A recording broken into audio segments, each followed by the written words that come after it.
सुप्रभात बच्चों। आज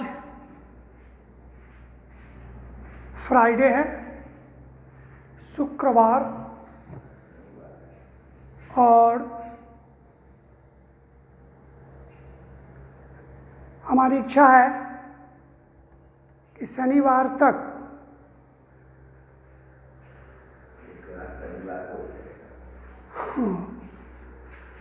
अच्छा तो इस सप्ताह भर मैं समास ही लेकर के चलूँगा। उसके बाद फिर सप्ताह के अंत होने के बाद पुनः जो नया सप्ताह आएगा उसमें फिर नया चैप्टर को लेकर के चलूँगा। तो समास के संदर्भ में मैं तो आपको पूरी जानकारी दे ही दिया हूँ। अब जैसे आपको हम कुछ प्रश्न पूछेंगे, आप अपने दिमाग से उसको हल कीजिएगा कि यह कौन सा समास है।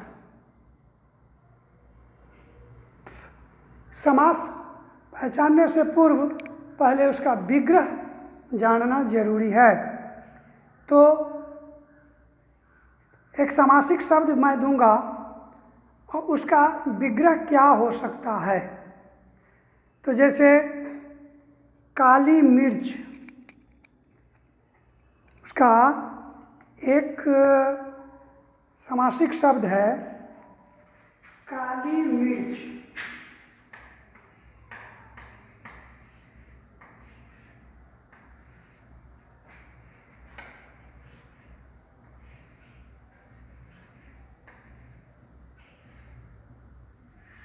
अब आप बताइए, इसका 4 ऑप्शन मैं दे रहा हूं।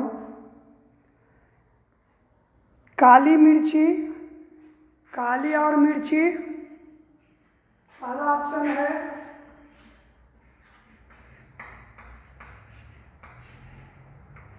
काली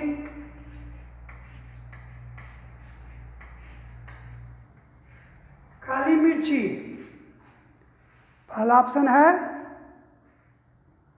काली मिर्ची। क्या ऑप्शन है? काली मिर्ची। दूसरा ऑप्शन है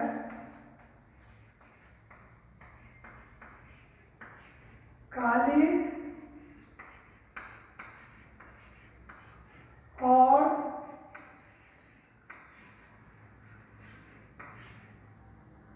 मिर्च या मिर्ची, काली और मिर्च।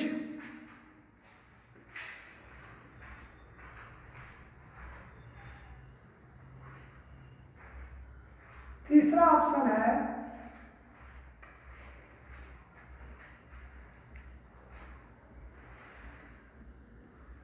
काली है मिर्च जिसकी। तीसरा ऑप्शन है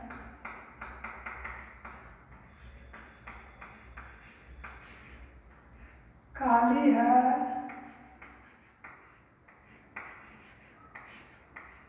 मिर्च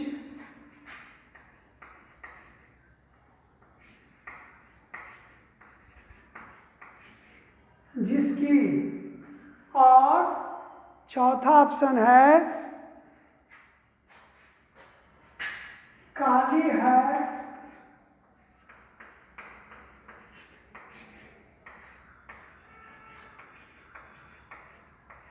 जो मिर्च। काली है जो मिर्च।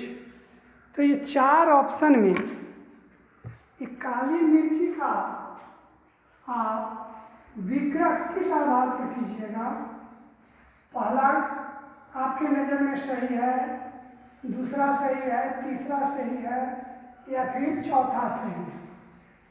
इसको आप अपने विवेक से इसको बताने का कोशिश कीजिएगा, समझने का कोशिश कीजिएगा कि काली मिर्ची का विग्रह क्या होगा।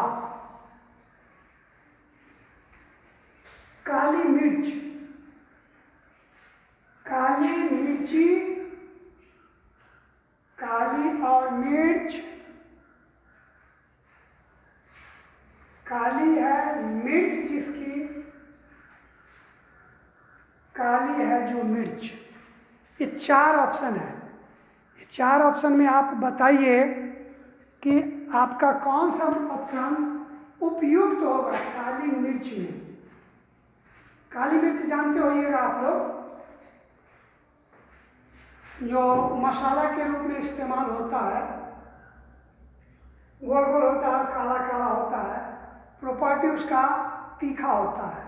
उसको खा करके देखिएगा ना तो बड़ा तीत लगेगा। तो मिर्ची का ही संज्ञा दिया गया उसको, लेकिन वो चूंकि काला होता है इसलिए काली मिर्च हो गया। तो काली मिर्ची, मिर्ची मिर्ची का मतलब होता है मिर्चाई, है ना, चिल्ली। और काली और मिर्च दोनों तो नहीं होगा, काली और मिर्च, काली है मिर्च जिसकी और काली है जो मिर्च। तो ये चौथा सबसे ज़्यादा उपयुक्त विग्रह है इसका, ठीक है ना। 4 ऑप्शन है, अंतर बहुत ही माइनर है, थोड़ा थोड़ा का अंतर है, लेकिन अंतर तो है ना। तो जो उस शब्द का माकूल विग्रह होगा उसी को आपको फोकस करना है। तो ये होगा काली है जो मिर्च। तो है जो कौन समास हो गया? तो ये हो गया कर्मधारय समास, ठीक है। कर्मधारय समास में 2 चीज़ देखना है। एक देखना है कि पहला पद विशेषण और दूसरा पद विशेष्य हो। फिर दूसरा है उसका कि पहला पद उपमान और दूसरा पद उपमेय हो, है ना।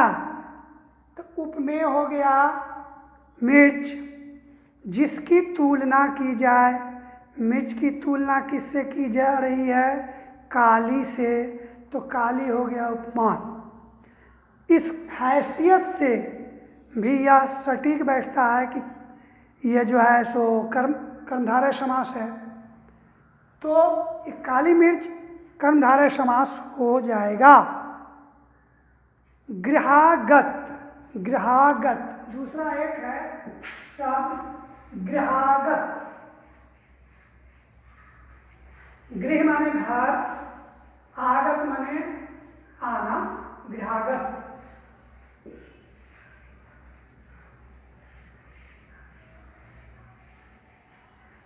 आगत मतलब होता है आना, और निर्गत माने होता है जाना, निकलना।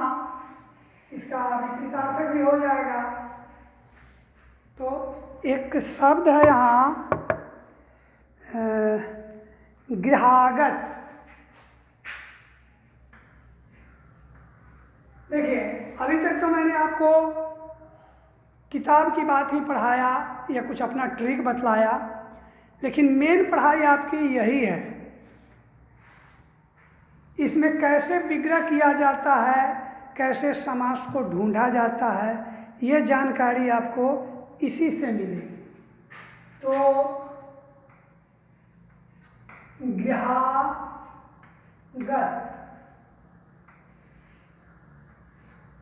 गृह को आगत, गृहागत। इसका ऑप्शन क्या है? गृह और गत। पहला 4 ऑप्शन इसमें हम दे रहे हैं, गृह और गत। दूसरा ऑप्शन दे रहे हैं गृह को या गृह के लिए आगत, गृह को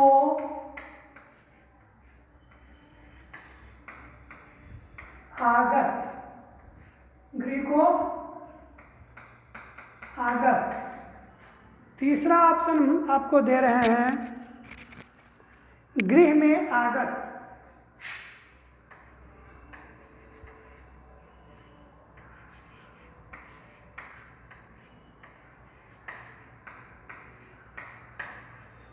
गृह में आगत। चौथा ऑप्शन है आपका गृह है जो गत। गृह है जो गत, गृह में गत है, गत आगत में, गृह में गत। और चौथा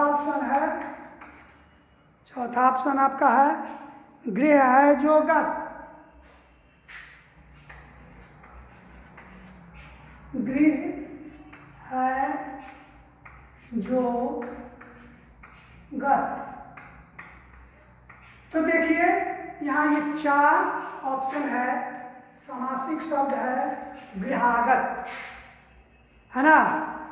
अब आपके नज़रों में सबसे सटीक माकूल इसका ऑप्शन कौन सा हो सकता है? गृह और गत। गत, सबसे पहली बात तो ये है कि गत का कोई अर्थ ही नहीं होता है ना। यहाँ जो ये प्रश्न है इसके मुताबिक गत का कोई अर्थ ही नहीं है, यह निरर्थक है इस शब्द के लिए, तो ये तो होगा ही नहीं।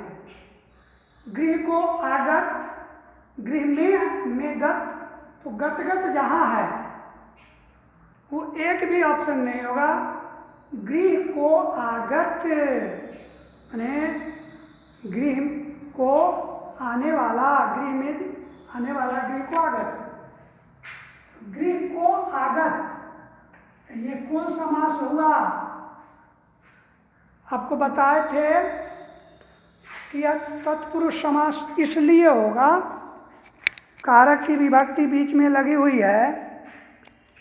दूसरी बात है कि पहला पद विशेषण और दूसरा पद विशेष इसमें भी होता है, लेकिन पहला पद गौण होता है और दूसरा पद प्रधान होता है। तो आगत प्रधान हो गया और गृह गौण हो गया। दूसरा पहचानने का तरीका, गृह और आगत के बीच में को है, तो को जो है सो कारक की विभक्ति है। और मैं ये भी बतला दिया था कि कारक की विभक्ति अगर है बीच में, जो छुपा हुआ होता है, जिसका आप विग्रह कीजिएगा तो वो कारक की विभक्ति बीच में आ जाता है, तो इसे हम ये तत्पुरुष समास कहते हैं। तो ये तत्पुरुष समास हो गया, कोई दिक्कत नहीं। कमल नयन, अगला है कमल नयन। तो देखिए ये कमल नयन जो है ना, इसमें ज़्यादा बच्चे गड़बड़ाते हैं, कंट्राडक्शन में ज़्यादा फंस जाते हैं। इसके पीछे भी कारण है जो मैं अभी आपको बतलाऊंगा कि कमल नयन,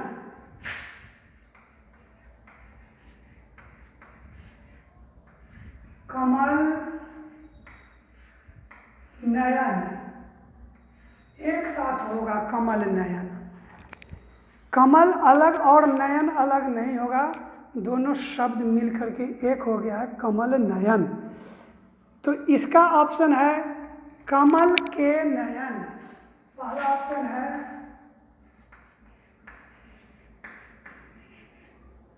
कमल के नयन।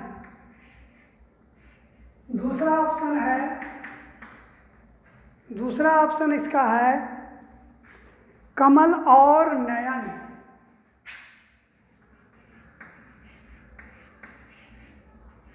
कमल और नयन, है ना, दूसरा ऑप्शन है। तीसरा ऑप्शन है कमल के समान नयन है जो। तीसरा ऑप्शन है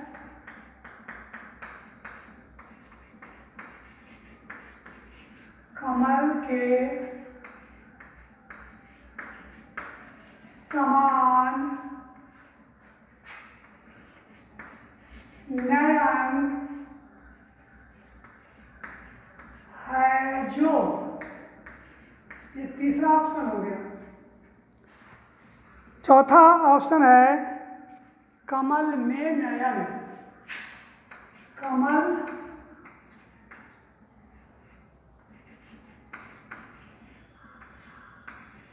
में नयन, ये 4 ऑप्शन है।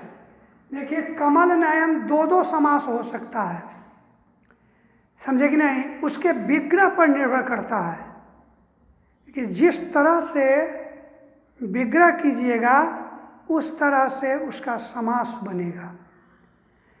तो ये दोनों समास हो सकता है, दोनों अलग अलग ढंग से विग्रह, लेकिन इसमें एक ही विग्रह दिए हुआ है कि ताकि बच्चे उसी ऑप्शन को समझ लें। तो कमल के नयन तो होगा ही नहीं। फूल में आँख होता है क्या? फूल में तो आँख नहीं होता है। नयन मीन्स आँख, कमल मतलब लोटस फूल, तो कमल के नयन ये तो विग्रह होगा ही नहीं इसका। कमल और नयन द्वंद्व समास तो है नहीं। कमल और नयन दोनों की प्रधानता तो नहीं होगी, क्योंकि द्विगु समास में द्वंद्व समास में दोनों पद की प्रधानता होती है, इसीलिए बीच में और से जुट जाता है। तो इसके दोनों की प्रधानता कैसे होगी? कमल और नयन दोनों की प्रधानता तो होगी नहीं। तीसरा है कमल के समान नयन है जो, हाँ बिल्कुल, कमल के समान नयन है जो, तो है जो तो यहाँ लग गया। और देखिए नयन कैसा, कैसा नयन, नयन की तुलना किससे की जा रही है? कमल से की जा रही है। नयन हो गया उपमेय और कमल हो गया उपमान। इस आधार पर या मेरा अपना मूर्खटिया ट्रिक कि है जो लगा रहे तो कर्मधारय समझिएगा, इस आधार पर भी ये कर्मधारय समास होगा।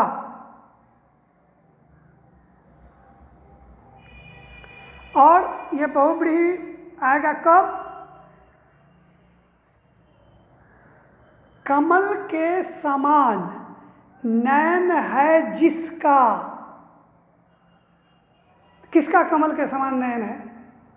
तो भगवान पुरुषोत्तम श्री राम को कमल नयन भी कहते हैं, क्योंकि उनका नयन जो था सो कमल के समान सुंदर था।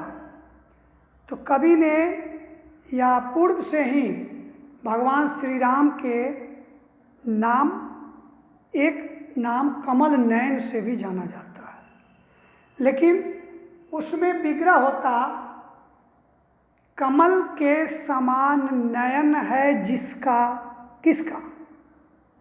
अर्थात श्री राम। तो जब ये वो मूल अर्थ को छोड़कर कोई विशेष अर्थ को ग्रहण करता है वो भी समास होता है, लेकिन यहाँ जिसका तो नहीं है जो, कमल के समान नयन है जो, तो ये हो जाएगा आपको कर्मधारय समास। चलिए अब आप आगे बढ़िए। दही वड़ा,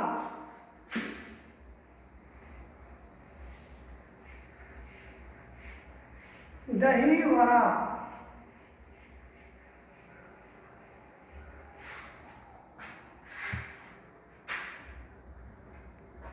एक शब्द है दही बड़ा। दही बड़ा, बड़ा में क्या करना है? दही बड़ा में बड़ी रह देना है। दही बड़ा, बड़ा जिसको कि तुम देहाती भाषा में बाड़ा बाड़ा बोलते हो, दही बाड़ा बोलते हो, तो दही बाड़ा नहीं होता है, बड़ा होता है, दही बड़ा। अब ये आपको समझना है कि दही बड़ा कौन सा समास है। इसमें भी 4 ऑप्शन मैं आपको देता हूँ। पहला ऑप्शन है इसका दही बड़ा का दही में बड़ा, दही में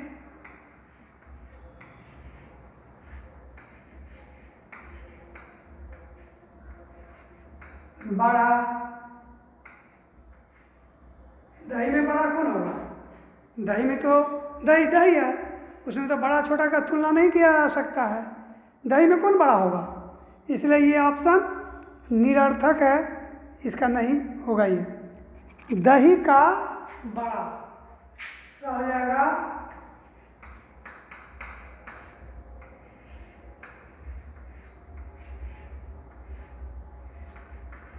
दही का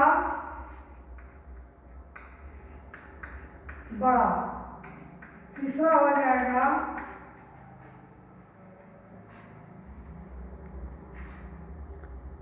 दही के लिए बड़ा, दही के लिए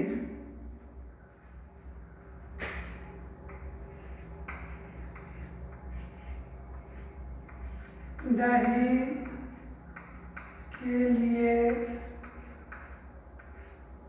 बड़ा। और चौथा ऑप्शन हो जाएगा दही और बड़ा, दही और बड़ा।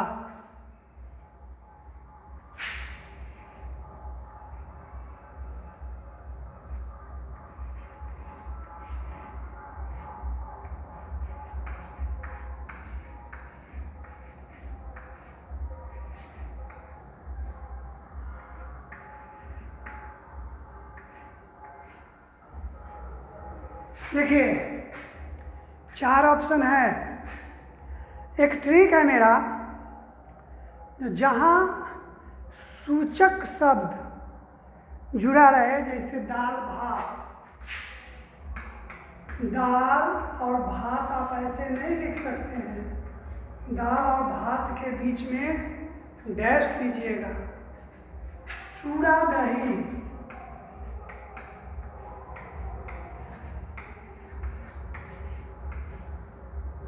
माता पिता,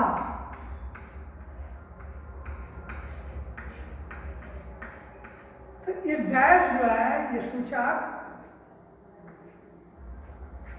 ये प्रायः जो है द्वंद्व समास में लगता है, ठीक है। और दही और बाड़ा के बीच में भी ये लगा हुआ है, इसमें दोनों की प्रधानता है, दोनों की प्रधानता है। दही में बड़ा नहीं होगा, दही का बड़ा नहीं होगा। बाड़ा जो है सो दही का नहीं बनता है, बाड़ा बेसन का बनता है, बड़ा है ना। तो दही का कहीं बड़ा बनता है, हाँ, दही में वो बड़ा को डाल दिया जाता है, दही बड़ा। दही के लिए बड़ा, तो दही और बड़ा आपको ये हो गया द्वंद्व समास। एवं प्रकार से समास को पहचानने का ये सब ट्रिक है, नियम है, समझ गए कि नहीं। अब देखिए कि